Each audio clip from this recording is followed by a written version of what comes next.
Mirai, moms. Hey.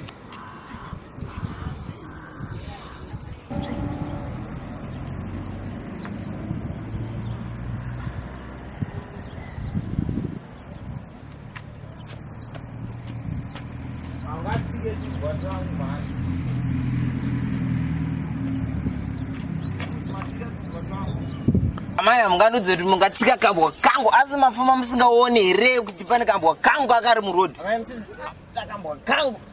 Munganditsikire Kambwa Kangu. Sikaona mutsikire Kambwa Kangu amai rukai Kambwa Kangu. Urombo mwanangu andomboziva kuti Kambwa kako kapfuura nepamberi pemotikari yangu ndikakatsika mwanangu. Ne urombo chokwadi mwanangu ndiregererewo mwanangu. Adha ipapo munenge matikanganisei nekuda kwekuti Matsika Kambwa kake munhu si pamutemo. Yes. Ndine urombo mwanangu ndinokutengera hangu Kambwa kako. Mai Jilimba rukai mpaka mutsike Kambwa Kangu mai rukai. Kambwa Kangu rukai. Alright ndazvinzwa mwanangu. Regera ndichiburuke ndito tuone Kambwa kacho. Funana mutsike Kambwa Kangu.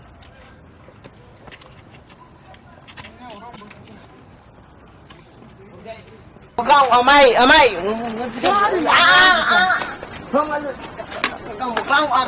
Kambwa Kangu inini mautsika Kambwa Kangu amai. Kambwa kacho. Kambwa Kangu mtengere salosi maji mtenge Kambwa Kangu. Kangu amai. Kambwa Kangu mtengere Kambwa Kangu. Ndo Kambwa kakari kutaura. Ufunge amai ndine urombo. Ndikadai ndaziva kuti ndo Kambwa kacho kankachitaurwa kako. Ndikadai ndinotombotsigira zvakadaro. Unoziva mwanangu ka? Imimi muri vanhu vakuziva Mwari. Ndiri kuona wakabata bhaibheri rako iwewe. Zvinoreva kuti unoziva Mwari mwanangu. Munotadza kudzorana here? Wanoziva Mwari. Jonse mwana yazive Mwari. Chii chaari kuita ichi? Mira. Wakandinanaka. Kambwa Kangu.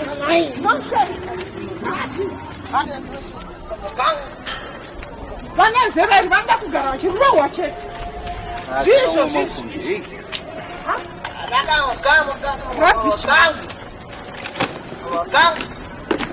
Kambwa Kangu amai.